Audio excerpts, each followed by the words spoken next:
I stood on my son Brad's doorstep Christmas morning, arms full of presents, homemade cookies still warm in my travel container. When he opened the door, his face went pale. "Mom, I think you have the wrong house." "Wrong house?" I'd driven 6 hours through snow to surprise my family. Behind him, I glimpsed his wife Sarah, quickly hiding gift boxes. My granddaughter Emma peeked around the corner, confusion in her 8-year-old eyes. "But Grandma Henrietta," she started to say before Sarah shushed her. My heart shattered into 1,000 frozen pieces. Standing there in the December cold, watching my son's uncomfortable expression, I felt the world tilt beneath my feet. Brad kept glancing back into the house, his body blocking the doorway like a security guard protecting valuable property. The smell of cinnamon rolls and coffee drifted past him, confirming what I suspected. Christmas morning was already underway, and I wasn't invited. "I don't understand," I managed to say, my voice barely audible over the wind. "This is your address. I've been sending cards here for 3 years.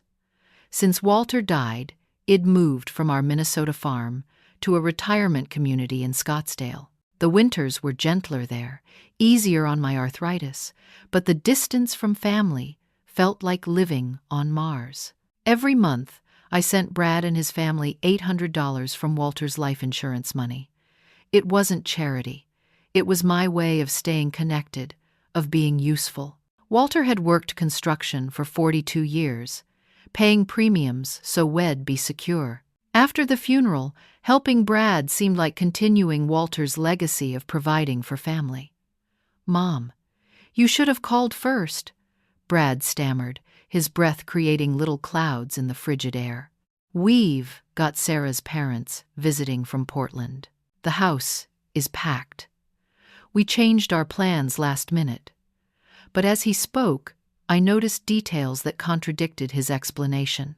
The massive Fraser fir in their living room window, decorated with handmade ornaments I recognized from Emma's school art projects. That tree had been chosen weeks ago, not yesterday. The outdoor lights strung perfectly along the roofline, professionally installed, fresh greenery adorning their front porch. This wasn't last-minute planning. Emma wiggled free from Sarah's grip and rushed toward me. "Grandma Henrietta, I made you a present at school. It's a clay bowl for your kitchen. Emma, get inside." "It's freezing," Sarah called sharply, her voice carrying an edge I'd never heard before. She appeared beside Brad, her smile forced and brittle. "Hi, Henrietta. What a surprise. A surprise. As if my grandson's only grandmother showing up for Christmas was equivalent to an unexpected door-to-door salesman." "I brought Emma's favorite snickerdoodles," I said, lifting the container I'd spent yesterday evening baking. "And presents. I thought we could have Christmas breakfast together, like we used to when Walter was alive." The silence stretched uncomfortably. Brad and Sarah exchanged glances filled with meaning I couldn't decode. Behind them, I glimpsed stockings hung along the mantel, wrapped packages arranged beneath the tree, evidence of celebration planned without me. "Where are Sarah's parents?" I asked. "I'd love to meet them." Another pause. "They're sleeping in," Sarah replied quickly. Travel really wore them out, but their driveway showed only Brad's pickup truck and Sarah's Honda sedan. No rental car, no extra vehicle suggesting overnight guests. The pieces weren't fitting together, creating a puzzle that made my stomach clench with growing dread. Emma tugged at her mother's robe. "Mommy, why can't Grandma come in?" "She always comes in." "Because we're busy today, sweetheart," Sarah answered, her tone suggesting the conversation was over. I'd driven through 3 states, leaving before dawn, navigating icy highways and Christmas morning emptiness. My car sat at their curb, Arizona plates covered with road salt and bug splatter, testimony to the journey I'd made for them. Walter's travel mug still sat in my cup holder, a talisman I carried for courage during long trips. I could come back later, I offered, desperation creeping into my voice. After your company leaves, maybe we could have Christmas dinner tomorrow instead. Brad shifted uncomfortably. Actually, Mom, this week's really complicated. Sarah's got work commitments, and Im on call at the warehouse. Maybe we could plan something for New Year's instead. New Year's instead of Christmas. As if holidays were interchangeable appointments that could be rescheduled, like dentist visits. I thought about the presents Eid carefully selected. A tablet for Emma, loaded with educational games. A cashmere scarf for Sarah. New work boots for Brad. Gifts chosen with love, purchased with Walter's money, wrapped with hope. Well, I said slowly, my voice sounding strange even to me. I guess I'll head back to the hotel then. Hotel. Brad's eyebrows shot up. You're staying in town. The Holiday Inn near the interstate. I thought I'd visit for a few days, spend time with Emma, maybe help with holiday cleanup. The explanation sounded pathetic even as I spoke it. Sarah's expression grew more strained. Henrietta, you really should have called first. We could have saved you the trip. Saved me the trip. As if seeing my family was an inconvenience rather than the highlight of my year. I'd been looking forward to this visit for months, counting days like a child anticipating summer vacation. Living alone in Arizona meant weeks passing without meaningful conversation, evenings filled with television reruns and microwave dinners. Say bye to Grandma, Sarah instructed Emma, her hand already reaching for the door handle. Emma broke free again and hugged my legs tightly. I wish you could stay, Grandma Henrietta. I want to show you my new room. New room? They'd been redecorating? That took time and planning, contradicting their claim about sudden changes. Another piece of the puzzle that didn't fit. Maybe next time, sweetheart, I whispered, kissing the top of her head. Her hair smelled like strawberry shampoo and childhood innocence. Brad cleared his throat. Drive safely, Mom. Roads are still pretty icy. And then the door closed. Not slammed, but firmly shut, leaving me standing on their porch holding cookies and disappointment. Through the window, I watched them return to their Christmas morning, as if my visit had been a minor interruption rather than a mother's desperate attempt to maintain family connections. I walked slowly to my car, each step echoing in the quiet suburban street. Other houses glowed with warm light. Families gathered around breakfast tables and Christmas trees. Normal families who included their grandparents in holiday celebrations. I sat behind the wheel for several minutes, trying to process what had just happened. My phone showed 7:45 in the morning. I'd been planning to spend the entire day with them, helping Emma with new toys, sharing stories about Walter's Christmas traditions, feeling useful and loved. Instead, I was driving aimlessly through Denver's empty streets, searching for a Dennis or IHOP that might be open on Christmas morning. The rejection felt like swallowing broken glass. Not just the disappointment of changed plans, but the growing realization that I wasn't wanted, that my presence was burden rather than blessing, that the money I sent faithfully every month hadn't purchased the relationship I thought we shared. 20 minutes after leaving Brad's house, I found myself parked outside a small coffee shop that advertised 24-hour service. Through the windows, I could see other displaced souls. A trucker nursing black coffee, an elderly man reading yesterday's newspaper, a young woman in scrubs who'd probably just finished a night shift at the hospital, people with nowhere else to go on Christmas morning. My hands shook as I fumbled with my car keys. The temperature had dropped, and my Arizona blood struggled with Colorado's bitter cold.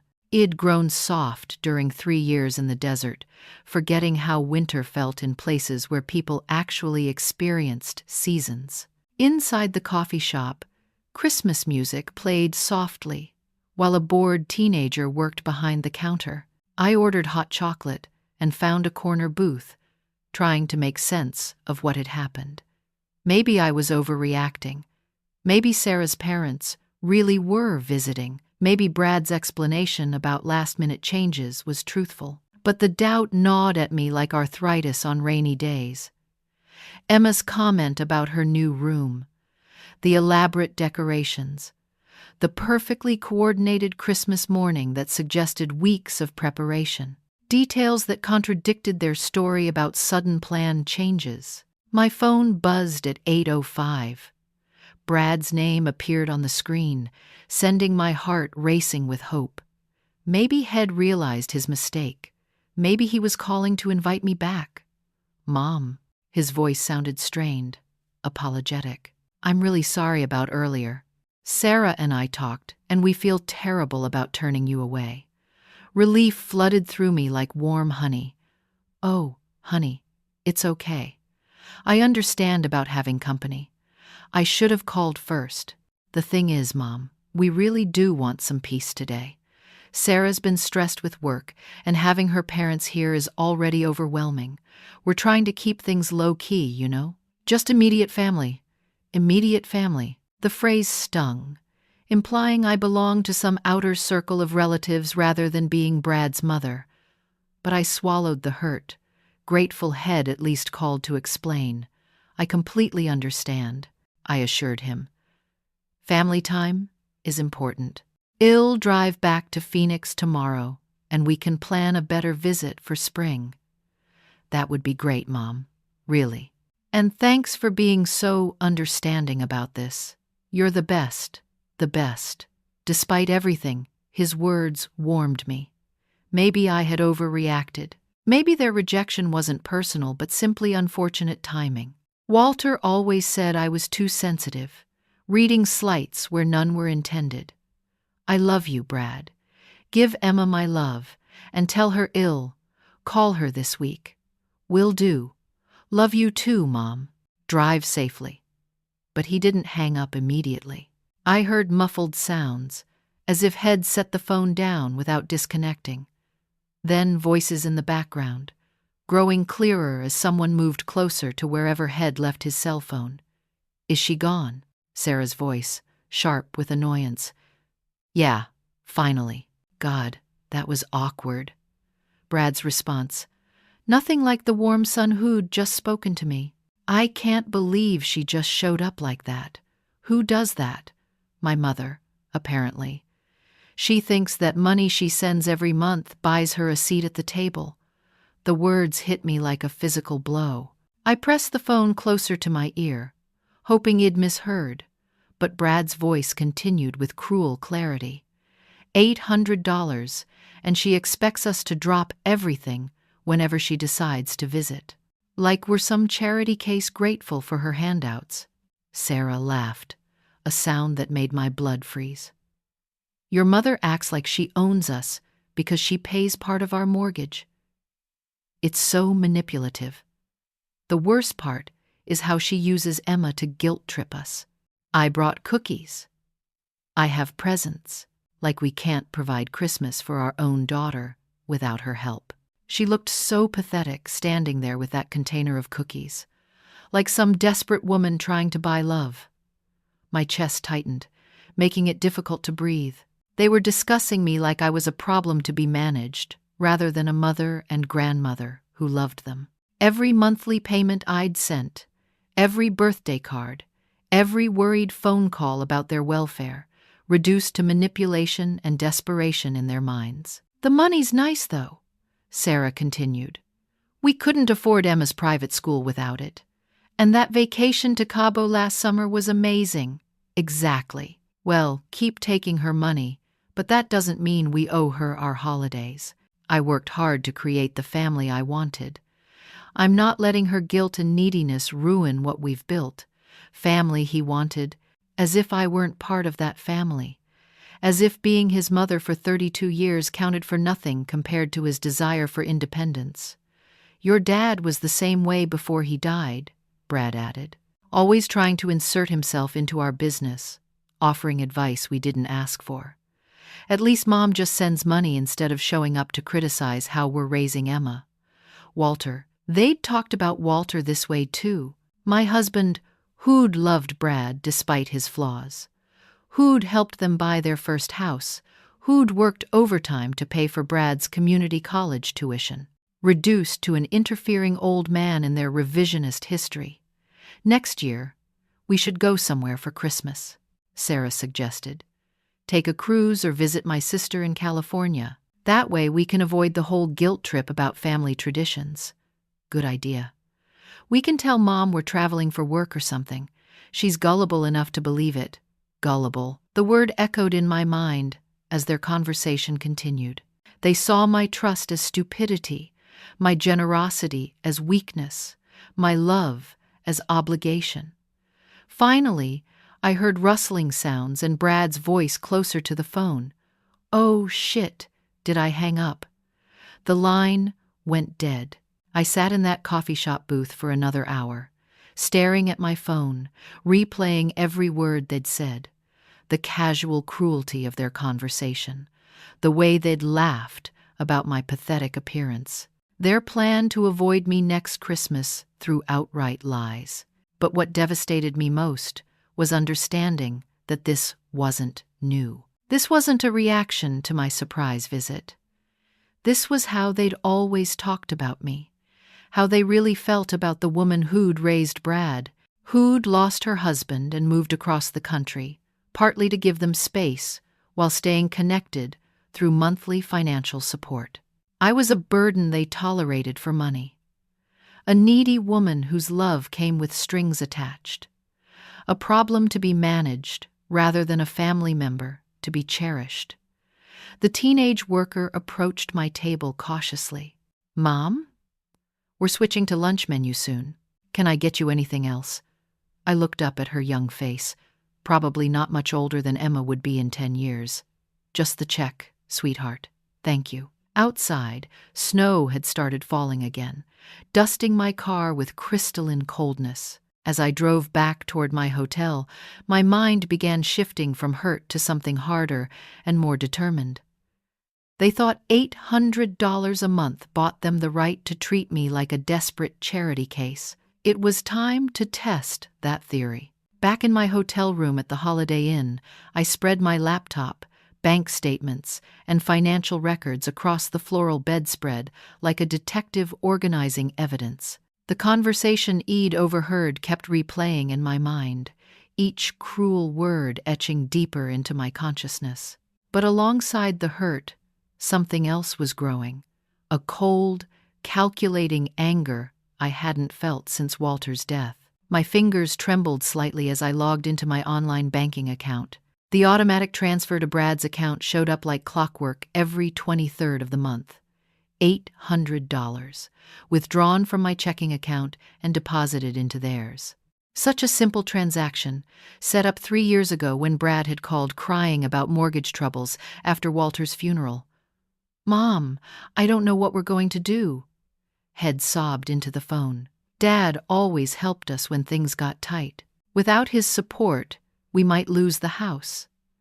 Emma would have to change schools, leave all her friends. So I'd set up the monthly payment, telling myself it was temporary assistance during their adjustment period. Walter's life insurance had left me comfortable, and helping my family felt like honoring his memory. Had always been generous with Brad, sometimes too generous according to my private thoughts. Now, scrolling through 3 years of bank statements, I calculated the total.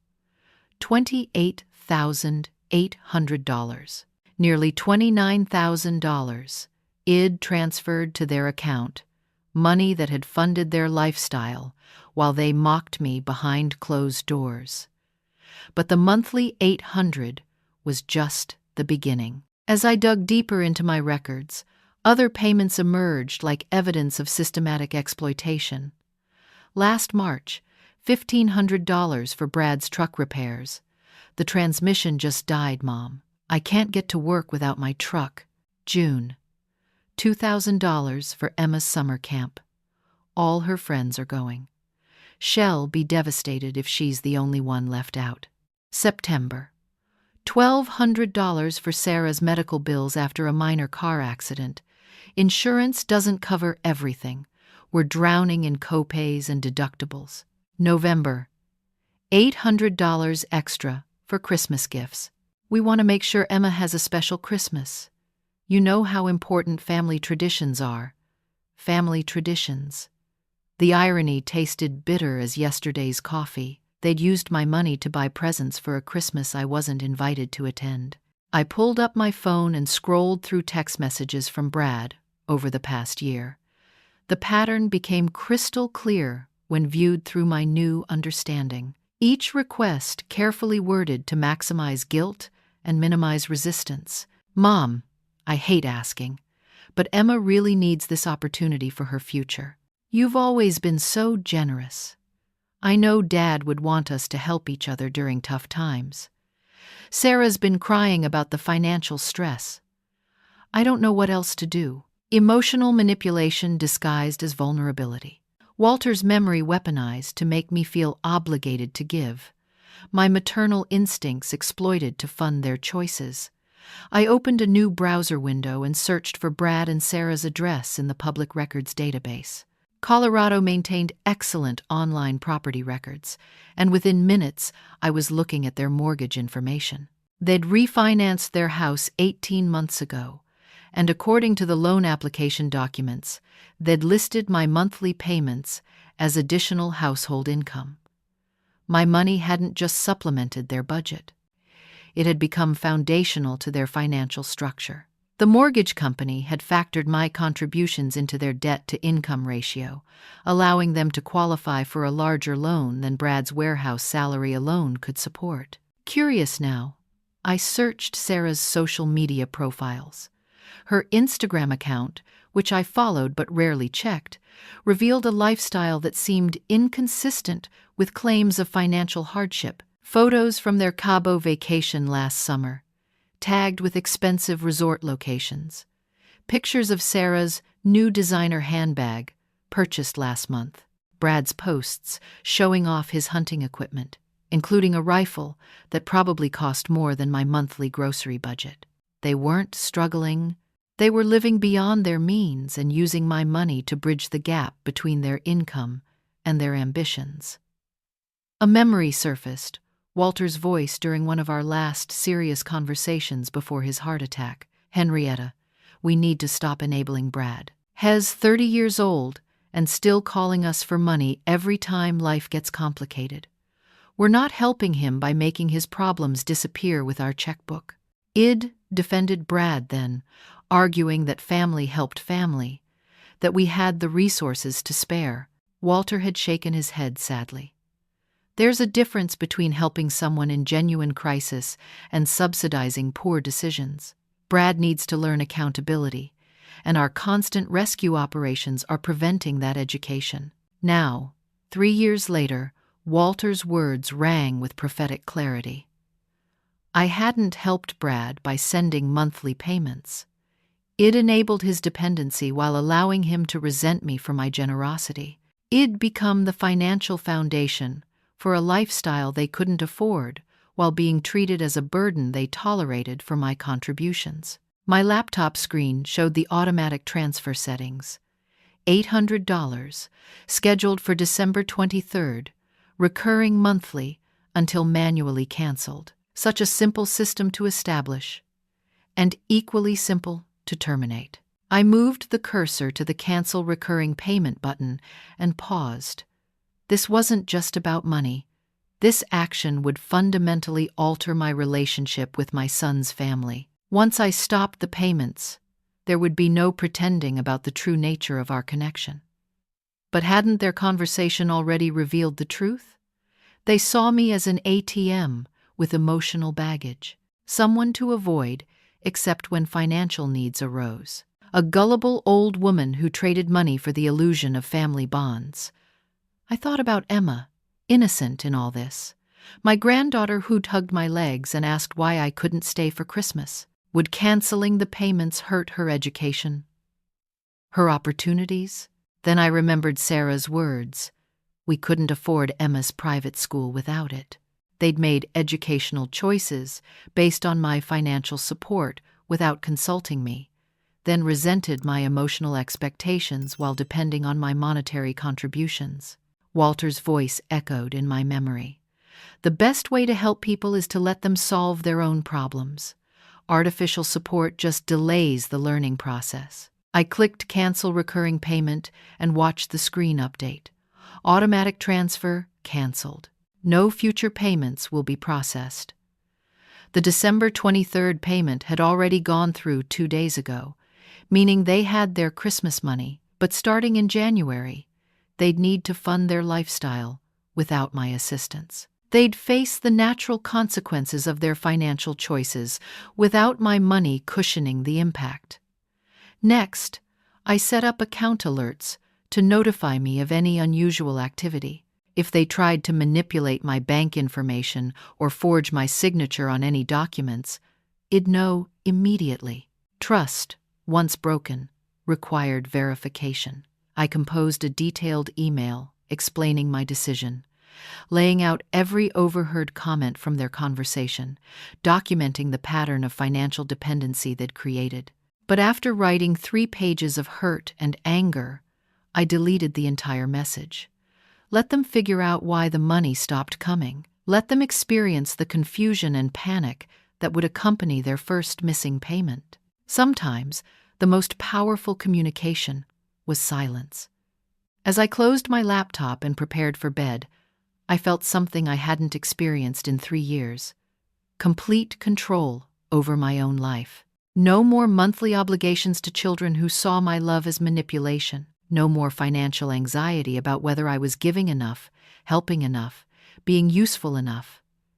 Tomorrow, I'd check out of the hotel and begin the drive back to Arizona. But tonight, for the first time since Walter's death, I felt like the strong, independent woman had fallen in love with 45 years ago. The woman who'd raised a family, managed a household budget, and made difficult decisions without constantly seeking approval or fearing rejection.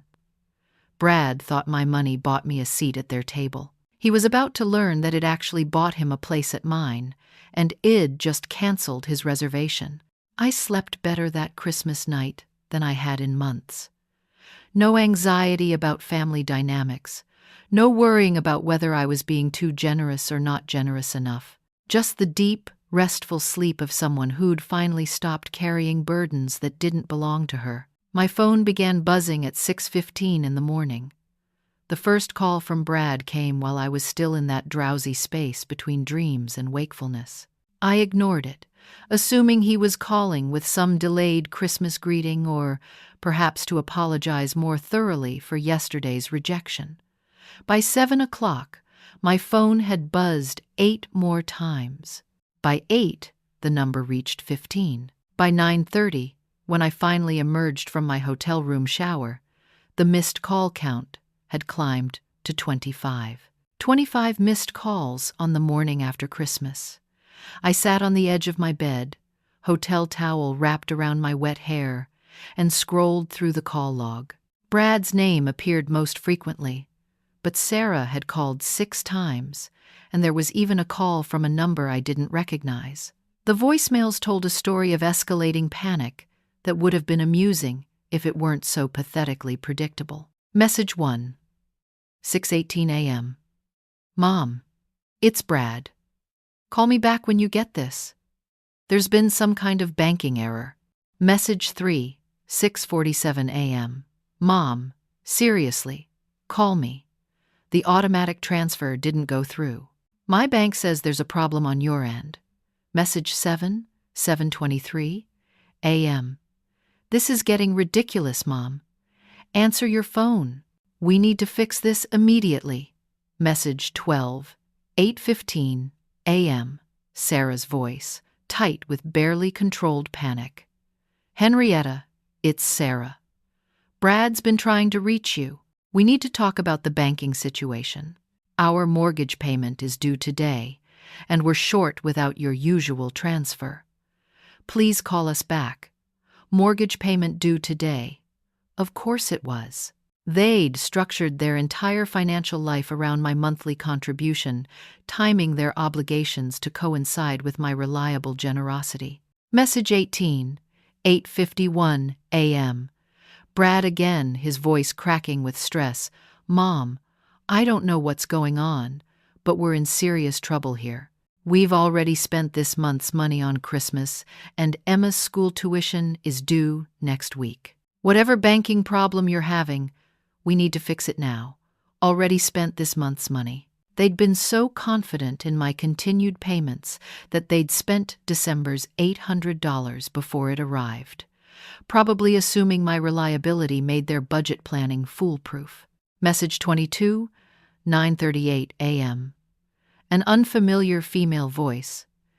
Mrs. Henderson, this is Jessica, Brad's sister. I don't think we've talked much over the years, but Brad asked me to call you. Has really upset about some financial issue and asked if I could help mediate. Could you please call him back? Has worried sick. Brad's sister Jessica. He'd met her maybe 3 times in 30 years, usually at weddings or funerals. The fact that Head reached out to her suggested a level of desperation that might have concerned me yesterday. Today, it felt like watching someone reap what they'd sown. The final voicemail, 9:55 a.m., was from Emma. Her 8-year-old voice uncertain and confused. Grandma Henrietta? Daddy says you broke Christmas, and now we might have to move. I don't understand what happened. Are you okay? Daddy's been crying, and Mommy keeps yelling at him. Please call us back. I love you. Emma's message hit me like a punch to the solar plexus. They'd already involved her in their financial crisis, turning an 8-year-old into their emotional messenger, using her innocence to manipulate my maternal instincts, just as they'd used my grief over Walter's death to establish the monthly payments. But even as my heart ached for Emma's confusion, I recognized the manipulation. Brad and Sarah had created this financial house of cards. They'd made choices based on money that wasn't theirs, structured obligations around income they couldn't guarantee, and now they were using their daughter's distress as a weapon against my newfound boundaries.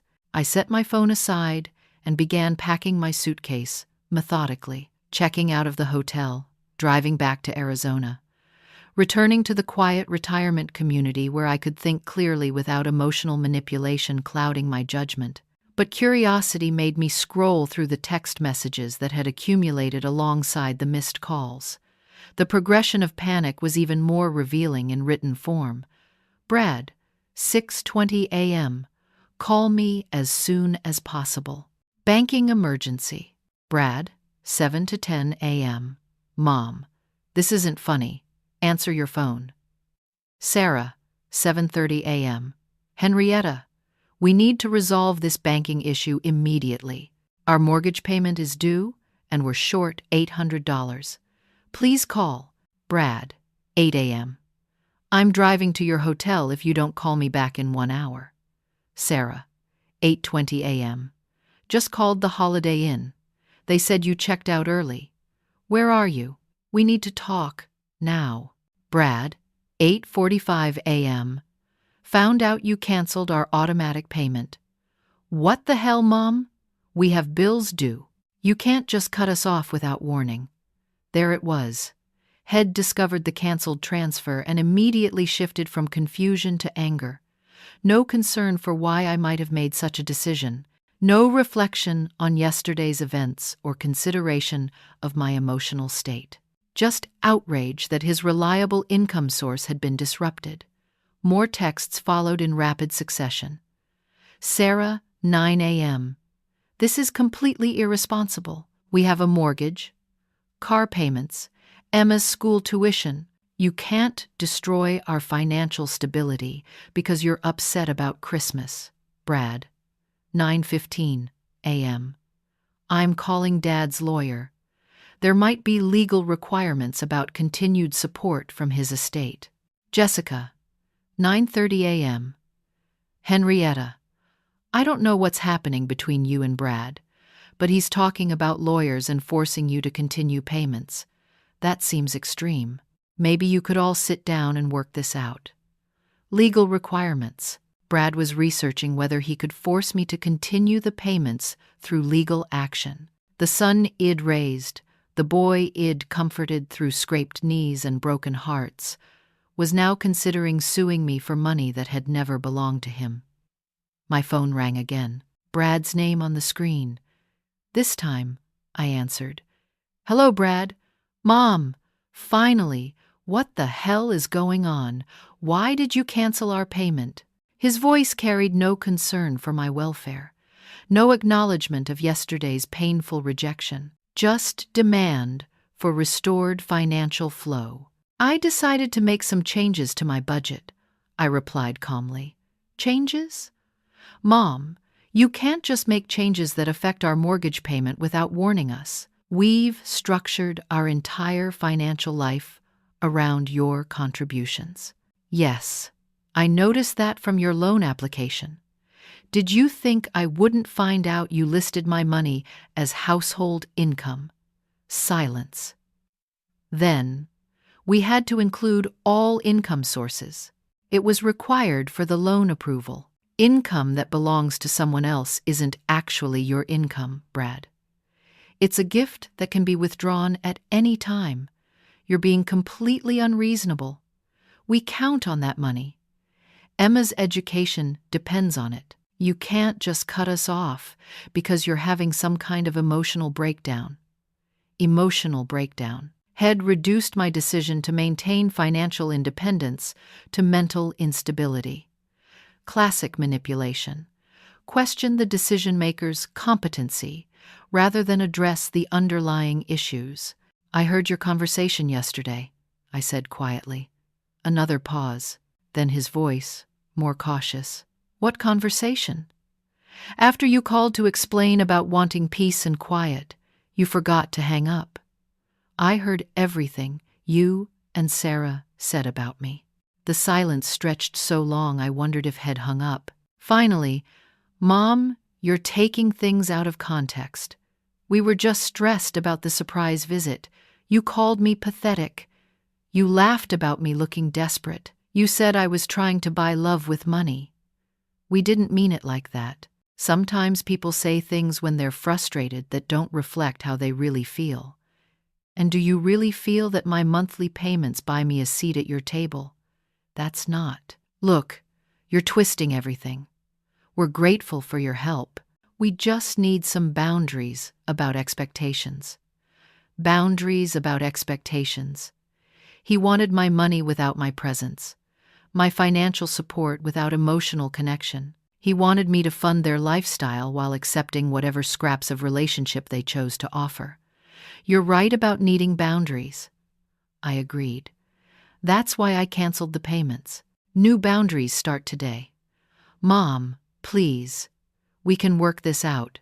If you want more regular visits, more phone calls, whatever you need, we can arrange that. But you can't just destroy our financial stability overnight." "I'm not destroying anything, Brad. I'm simply stopping my contributions to your choices. Whatever financial stability you had was built on money that was never guaranteed to continue forever. But we need that money. The mortgage payment is due today.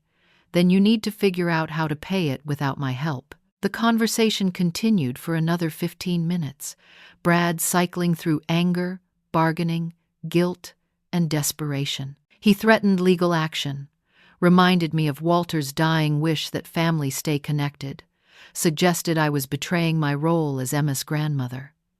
But I'd heard his true feelings yesterday. This crisis wasn't changing his fundamental view of me as a burden they tolerated for financial benefit. It was just making him work harder to manage my emotions while preserving access to my money.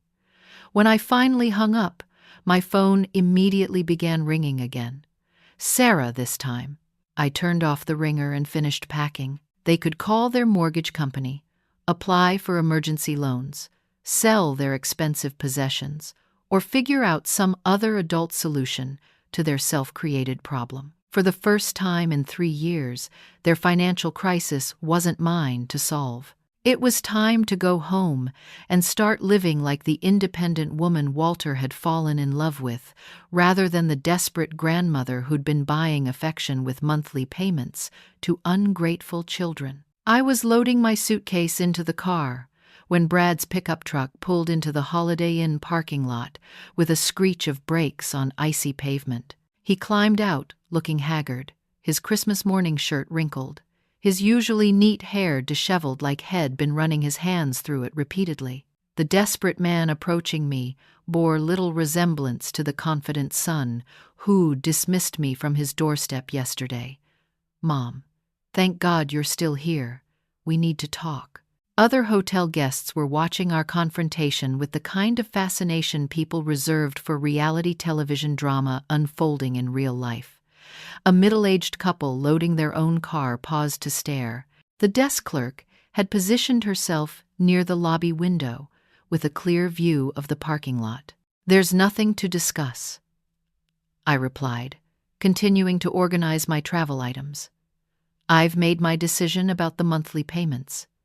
Brad moved closer, his voice dropping to an urgent whisper. "You can't do this to us. We've got obligations, commitments based on your support. Emma's counting on you." Emma is 8 years old. She's not counting on anything except her parents to provide for her needs. That's your job, not mine. But we can't afford the house payment without your help. We'll lose everything. Then perhaps you shouldn't have mortgaged your future on someone else's generosity. His face reddened with frustration and cold. "This is so typical of you, Mom. You act all sweet and generous, but everything comes with strings attached. You give money with one hand and take it away when people don't perform exactly how you want." The accusation stung because it revealed how completely he'd rewritten our relationship in his mind.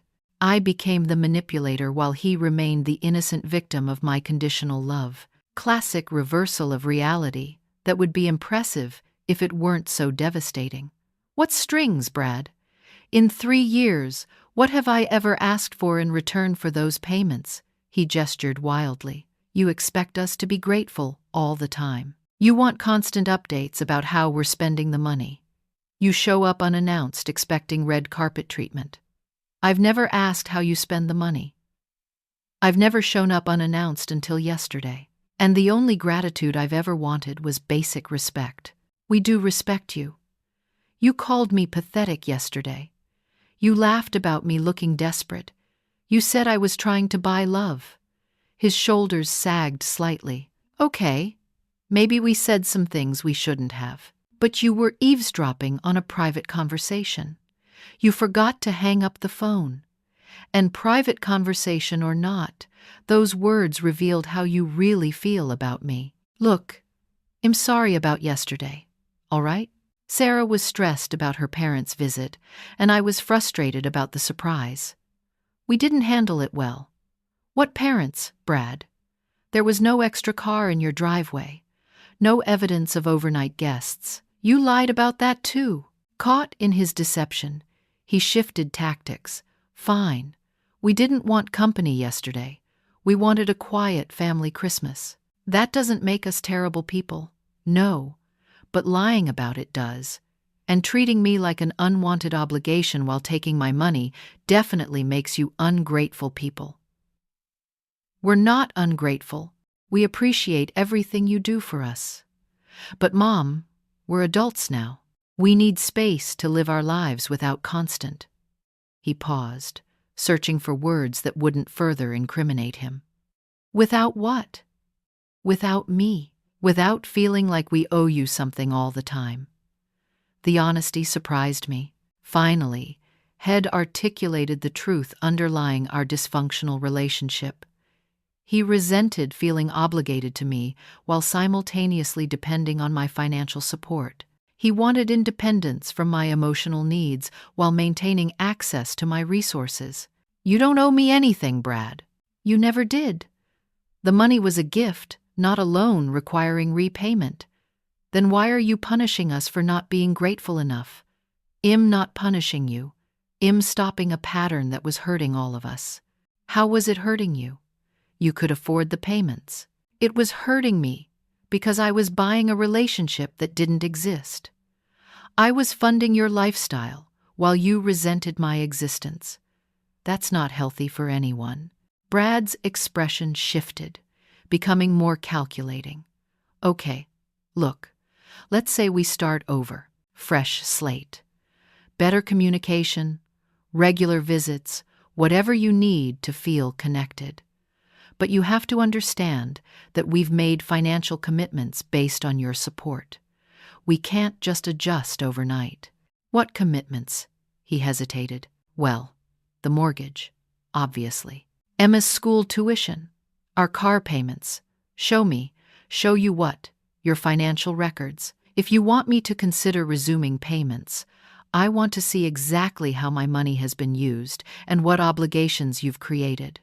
His face went pale. That's pretty invasive, Mom. Our finances are private. My money funding those finances makes them my concern.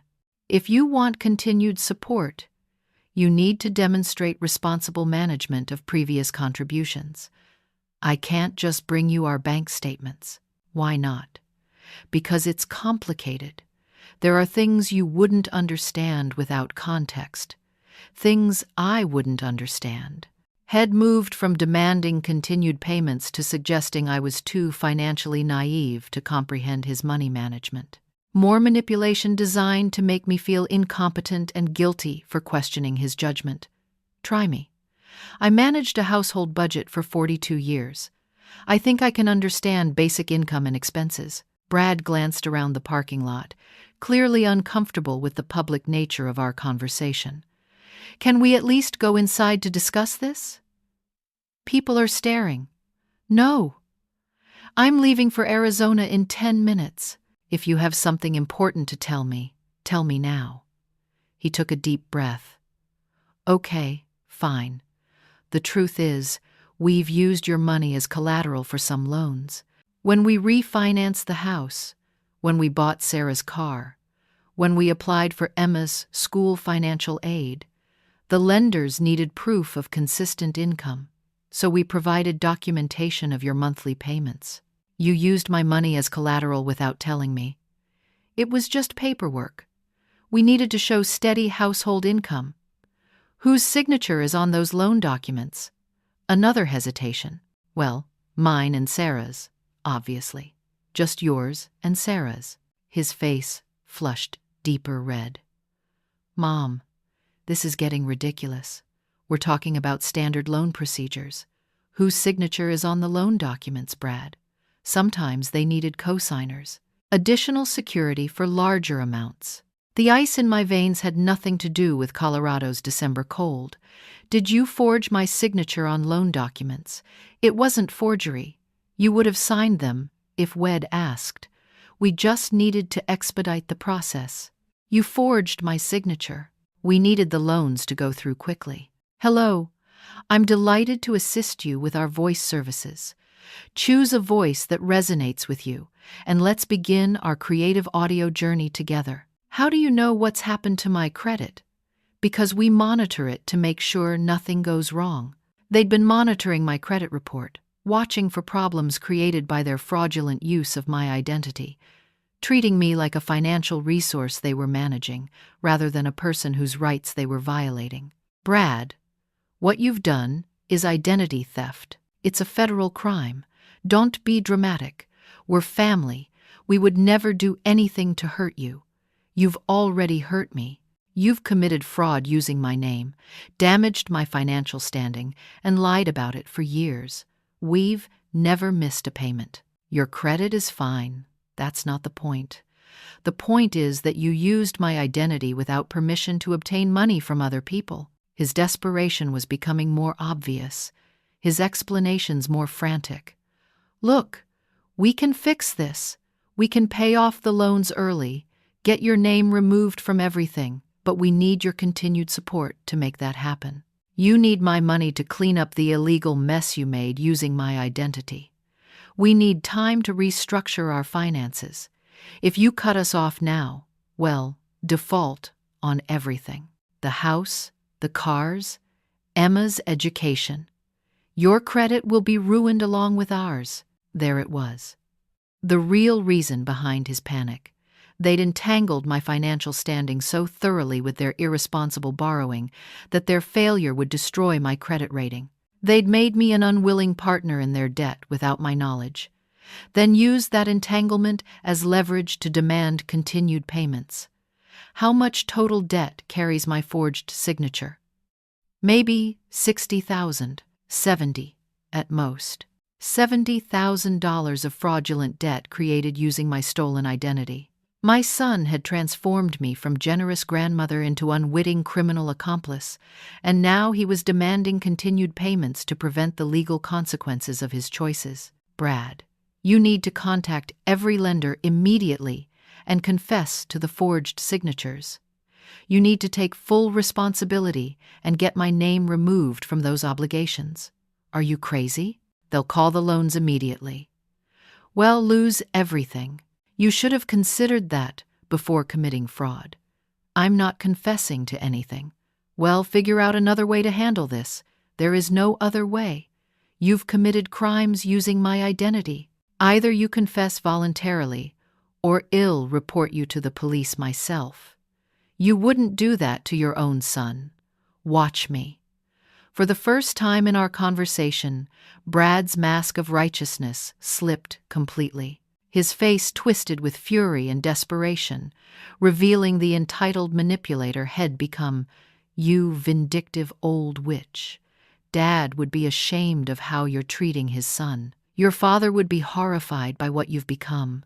Walter never tolerated dishonesty or fraud, especially not against family members. Well, see about that. I'm calling Dad's lawyer. There are legal protections for beneficiaries. You can't just cut us off without proper notice. Your father left everything to me, not you. I have no legal obligation to continue voluntary gifts. Well, see about that too. Brad climbed back into his truck, slamming the door with enough force to make his windows rattle. As he drove away, I realized our relationship had just crossed a line that couldn't be uncrossed. Head threatened legal action against his own mother to force continued payments for his fraudulent lifestyle. I sat in my car for several minutes, trying to process the enormity of what I'd learned. $29,000 in voluntary payments was devastating enough. $70,000 in forged loan documents was criminally destructive. My generous son was actually a sophisticated financial predator who'd been systematically exploiting my trust, my grief, and my love to fund his irresponsible lifestyle while committing serious crimes using my stolen identity. It was time to call a lawyer. The law office of Hamilton and Associates sat in downtown Denver's financial district, all glass and steel reaching toward gray winter skies. I'd found Patricia Hamilton through an online search for attorneys specializing in elder financial abuse, and her secretary had somehow managed to schedule an emergency consultation for the day after Christmas. Apparently, family financial fraud didn't observe holiday schedules. Patricia Hamilton turned out to be a sharp-eyed woman in her 50s, the kind of attorney who looked like she'd spent years protecting vulnerable clients from predatory family members. Her office walls displayed diplomas, professional awards, and photographs of her with various local officials, suggesting both competency and influence in the legal community. Mrs. Henderson, I've reviewed the preliminary information you provided over the phone. What your son has done constitutes several serious crimes: identity theft, forgery, wire fraud, and elder financial abuse. We need to document everything systematically before deciding how to proceed. I spread my printouts across her conference table.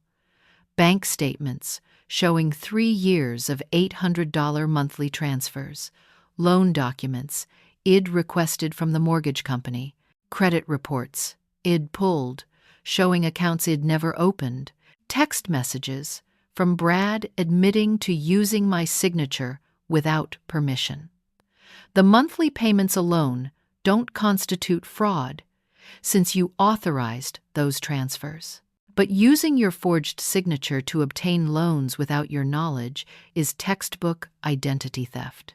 And the fact that he monitored your credit to cover his tracks shows premeditation and sophistication. Patricia's pen moved rapidly across legal pads as she organized my documentation into categories. Tell me about your emotional state during the period when these payments began. You mentioned your husband had recently died. Walter passed 3 years ago in September. I was devastated, lonely, trying to figure out how to live alone after 42 years of marriage. When Brad called crying about losing the house, helping him felt like continuing Walter's tradition of supporting family. Classic targeting behavior. Financial predators often strike during periods of grief and vulnerability when their victims are most susceptible to emotional manipulation. But Brad is my son. Has not some stranger taking advantage of a lonely widow. Patricia's expression softened with experienced compassion. Mrs. Henderson, approximately 60% of elder financial abuse is perpetrated by family members. Adult children are actually the most common perpetrators, followed by grandchildren. The family relationship provides both emotional leverage and detailed knowledge of the victim's resources and vulnerabilities. The statistics hit me like cold water. I wasn't an isolated case, but part of a widespread pattern of exploitation that thrived within family structures. What are my legal options? Several approaches, depending on your goals. We can file a police report for identity theft and fraud, which could result in criminal charges. We can pursue civil litigation to recover damages and clear your credit. Or we can use the threat of legal action to negotiate a settlement requiring him to clean up the mess voluntarily. What would you recommend? That depends on what you hope to accomplish. Do you want to maintain some relationship with your son and granddaughter? Do you want financial recovery? Do you want him to face criminal consequences for his choices? The questions forced me to examine my own motivations. Part of me wanted Brad punished for his systematic betrayal. Part of me still hoped for reconciliation and family healing. Part of me just wanted to be free from his financial manipulation and illegal exploitation. I want my legal and financial standing restored. I want my granddaughter protected from the fallout of her parents' poor decisions, and I want assurance that this pattern of exploitation stops permanently. Those are achievable goals. Let's start with a comprehensive credit review to identify all accounts carrying your forged signature. The credit investigation revealed the full scope of Brad's fraud. Beyond the mortgage refinancing and car loans Head admitted to, there was a home equity line of credit for $35,000, a business loan for $15,000, related to some entrepreneurial scheme that had apparently failed, and several credit cards, with my name as authorized user, that carried balances totaling $12,000. The total fraudulent debt approaches $90,000, Patricia calculated. Your son has essentially stolen your financial identity to fund a lifestyle completely beyond his legitimate means. $90,000. The number made my head spin. Brad hadn't just taken my monthly gifts. Had transformed me into an unwilling business partner in his financial irresponsibility. What about my granddaughter? If Brad faces criminal charges, what happens to Emma? That's where this gets more complex. As Emma's grandmother, you have rights under Colorado law to petition for custody if her parents are unable to provide stable care. Given their financial instability and now criminal behavior, a court might consider alternative guardianship arrangements. I could get custody of Emma. Possibly. Grandparent rights in Colorado are substantial when parents demonstrate unfitness. Financial crimes, unstable housing, inability to provide basic needs all factor into custody decisions. The question is whether you want to pursue that option. The possibility hadn't occurred to me, but suddenly it made perfect sense. Emma deserved stability, security, and adults who made responsible decisions about her welfare. Brad and Sarah had demonstrated none of those qualities. How would that process work? We'd file a motion for emergency custody based on parental unfitness. The financial fraud provides evidence of poor judgment and illegal behavior that endangers Emma's stability. Their dependence on your money for basic housing and education suggests they can't provide adequate care independently. Patricia outlined a comprehensive legal strategy that addressed both my financial recovery and Emma's welfare. Criminal charges against Brad for identity theft and fraud, civil litigation to recover damages and clear fraudulent accounts, emergency custody petition to protect Emma from her parents' financial instability. This approach sends a clear message that financial exploitation within families carries serious consequences while protecting the actual victim in this situation. Your granddaughter. As Patricia spoke, I felt something shifting inside me. For 3 years since Walter's death, I'd been drifting, allowing other people's needs and demands to direct my choices. Brad's manipulation, Sarah's entitlement, even my retirement community friends' well-meaning advice about staying connected to family. But Emma was the innocent victim of her parents' poor choices. If I could provide her with stability while holding Brad accountable for his crimes, both justice and mercy would be served. Let's proceed with everything: criminal charges, civil recovery, and the custody petition. Are you prepared for the family upheaval this will cause? Brad and Sarah will likely fight back aggressively. Other family members may pressure you to drop the charges. There will be public attention, court appearances, detailed investigations into everyone's finances. I thought about Brad's threat to sue me for continuing support, Sarah's laughter about my pathetic appearance, their casual dismissal of my emotions while systematically exploiting my resources, their willingness to involve Emma in their financial manipulation. I'm prepared. They made their choices. Now they can live with the consequences. One more consideration. The criminal investigation might uncover additional victims. Financial predators rarely limit themselves to one target. Brad may have defrauded other family members, friends, even strangers, additional victims. The possibility that Brad's exploitation extended beyond our family added urgency to the legal action. If Head criminally targeted other vulnerable people, stopping him became a matter of community protection as well as personal justice. Whatever the investigation finds, I want full prosecution. If Brad has hurt other people the way he hurt me, they deserve justice too. Patricia smiled for the first time during our consultation. Mrs. Henderson, you're doing the right thing. Elder financial abuse thrives in silence and family loyalty. When victims fight back legally, it protects not just themselves, but other potential targets. Within 2 hours, Shed filed police reports, initiated credit disputes, and begun preparing custody documentation. The legal machinery was grinding into motion, and for the first time since Walter's death, I felt like the protagonist of my own life story rather than a supporting character in other people's dramas. The phone calls from Brad would begin soon. Panic, rage, threats, bargaining, promises of reform.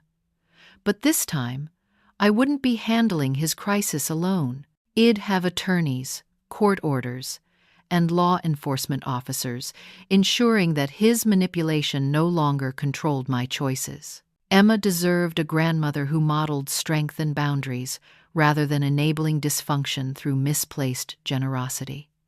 She deserved adults who made responsible decisions and lived with integrity. She deserved better than what her parents had become, and I was finally strong enough to provide it. 6 months later, I stood in my new Denver condominium, watching Emma arrange her art supplies at the kitchen table we'd picked out together. Afternoon sunlight streamed through floor-to-ceiling windows, illuminating the space that had become our sanctuary from the chaos her parents had created. "Grandma Henrietta, can you help me with this clay project? I want to make a bowl for your pencils." "Of course, sweetheart. Show me what you're working on." Emma's transformation over the past half-year had been remarkable. The anxious, confused child Id encountered on Christmas morning had blossomed into a confident, curious girl who excelled in her new school and spoke openly about her feelings. Child psychologists called it resilience, but I called it the natural result of providing stability and unconditional love. The legal proceedings had unfolded exactly as Patricia Hamilton predicted. Brad faced criminal charges for identity theft, forgery, and elder financial abuse. Sarah received similar charges for her knowing participation in the fraud. Both accepted plea agreements requiring full restitution, community service, and supervised probation instead of prison time. The financial investigation revealed even more extensive fraud than WED initially discovered.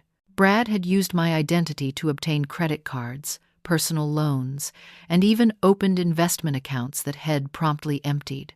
The total theft exceeded $120,000, accumulated over 3 years of systematic exploitation.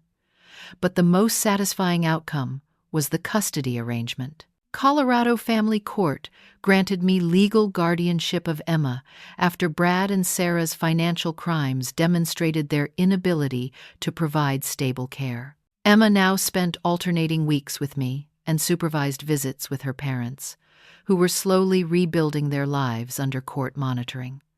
"How are your parents doing with their counseling?" I asked Emma as we worked on her clay project. "Daddy says it's helping him understand why he made bad choices with money.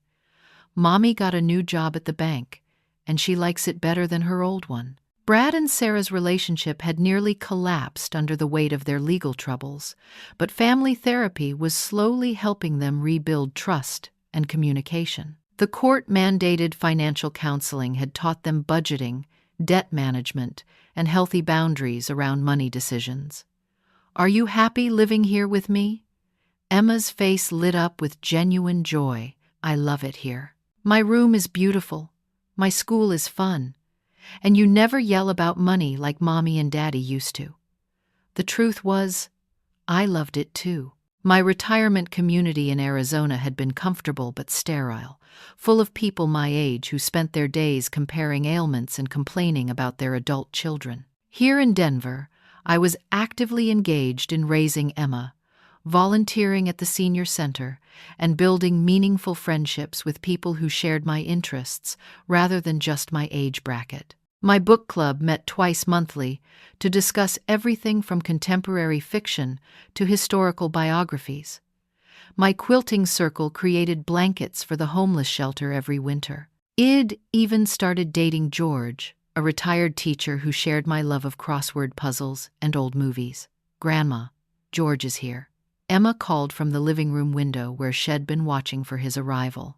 George had entered our lives through the book club, a gentle widower who'd lost his wife to cancer 2 years before Walter's heart attack. Our friendship had developed slowly, built on shared interests and mutual respect rather than loneliness or desperation. Emma adored him, particularly his vast collection of science fiction novels and his willingness to explain complex concepts in terms an 8-year-old could understand. "Ready for our museum adventure?" George asked as he helped Emma with her jacket. "I can't wait to see the dinosaur exhibit. Did you know some dinosaurs were only as big as chickens?" Our Saturday outings had become cherished traditions. Museums, hiking trails, ice cream shops, anywhere Emma's curiosity could be encouraged and celebrated. The simple pleasures of grandparenthood, unencumbered by financial manipulation or family drama.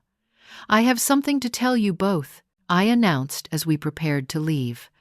"I got a call from Patricia Hamilton yesterday. Brad and Sarah have completed their restitution payments ahead of schedule. My credit is completely restored, and all the fraudulent accounts have been closed." The financial recovery had taken months of paperwork, court filings, and negotiations with various lenders. But every penny of the stolen money had been repaid, plus interest and legal fees. Brad and Sarah had sold their house, liquidated their possessions, and taken second jobs to meet their court-ordered obligations. Does that mean Mommy and Daddy won't be in trouble anymore? Emma asked. It means they've taken responsibility for their mistakes and worked hard to fix the problems they created. I'm very proud of how they've handled themselves since the court case ended. The truth was more complicated, but Emma deserved an age-appropriate explanation that didn't demonize her parents. Brad and Sarah had genuinely changed their behavior, attending therapy, managing money responsibly, and rebuilding their relationship on healthier foundations. They'd even started attending church together, seeking spiritual guidance for their recovery process. "Can I tell you a secret?" Emma whispered conspiratorially. "Daddy cried when he gave me that letter to bring you last week." Brad's letter had been a genuine apology, written without legal advice or ulterior motives. 3 pages of acknowledgement, accountability, and gratitude for my continued presence in Emma's life, despite his betrayal. The letter I'd been waiting 3 years to receive. Has learning to express his emotions in healthy ways.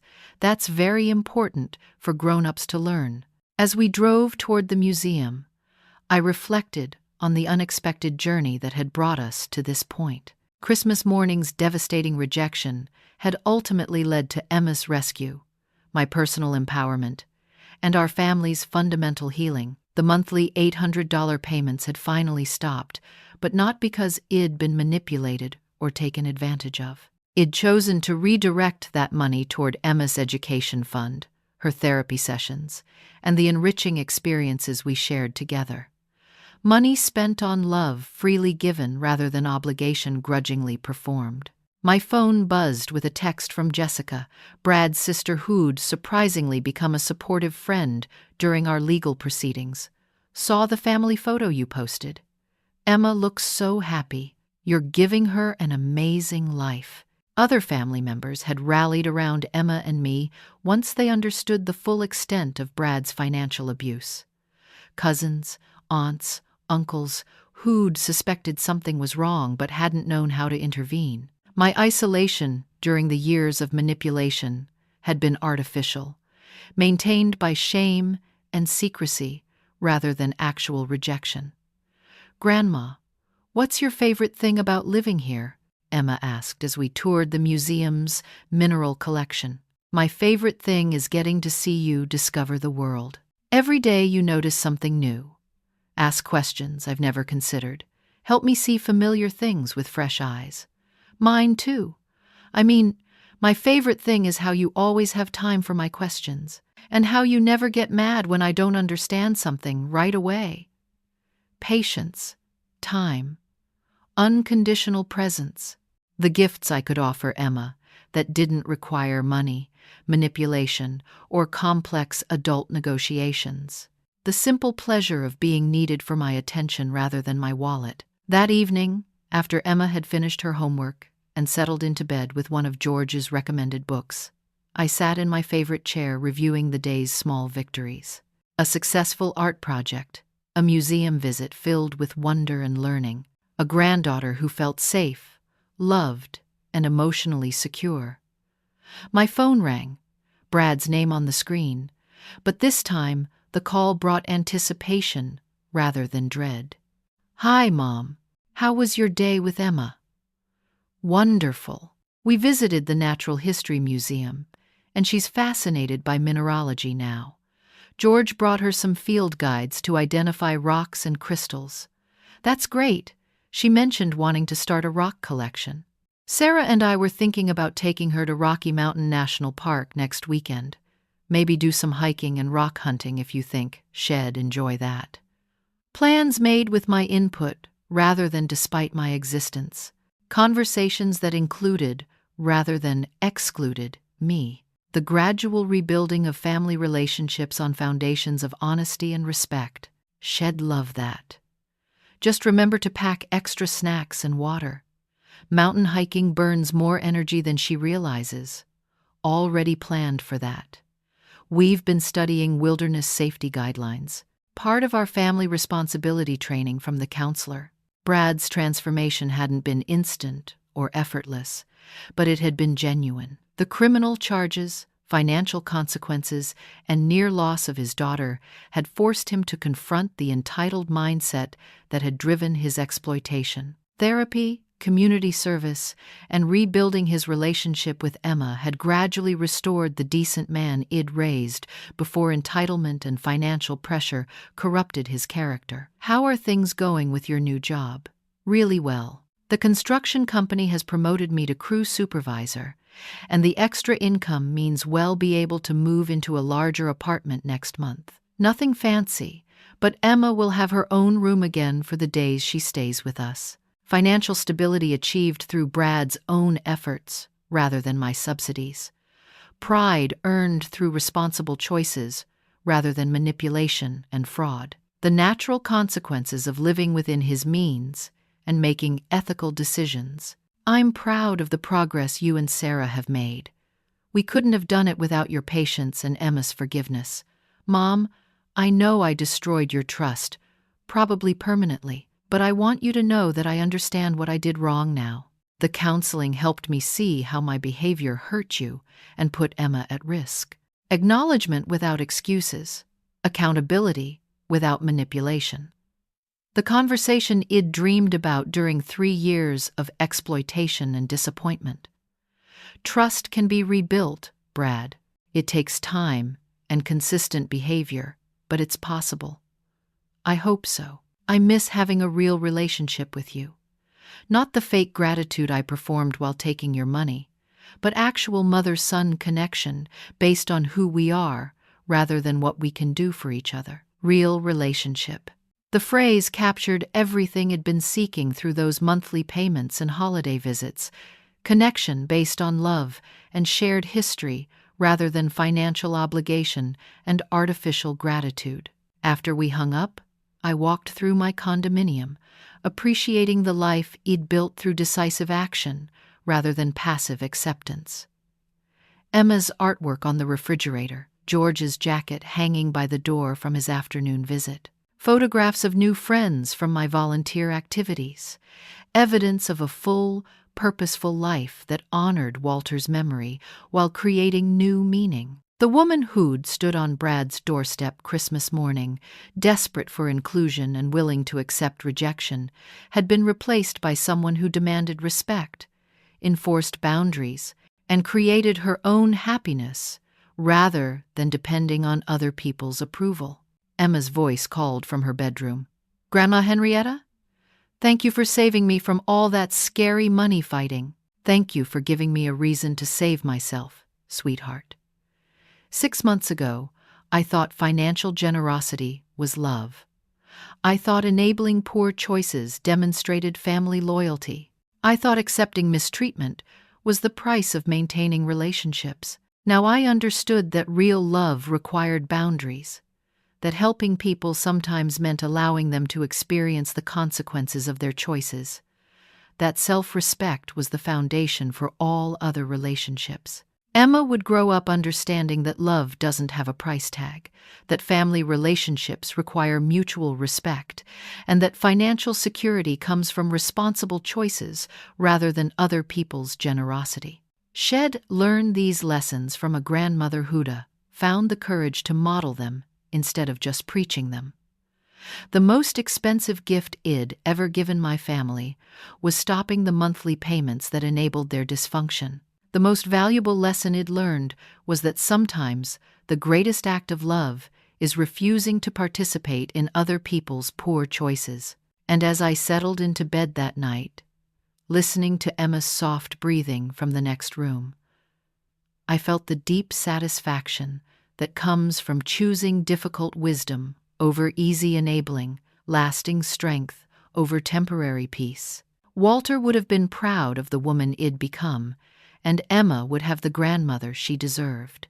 Thank you for joining me on this journey of discovering that true family bonds aren't built with money, but with respect, boundaries, and unconditional love. Have you ever found yourself in a situation where setting boundaries actually strengthened your relationships? I'd love to hear your thoughts in the comments below. If this story resonated with you, please give it a like and consider subscribing for more real-life stories about finding strength in difficult family situations. Share this with anyone who might benefit from hearing that it's never too late to reclaim your power and choose self-respect. Wishing you all the courage to value yourself as much as you value others.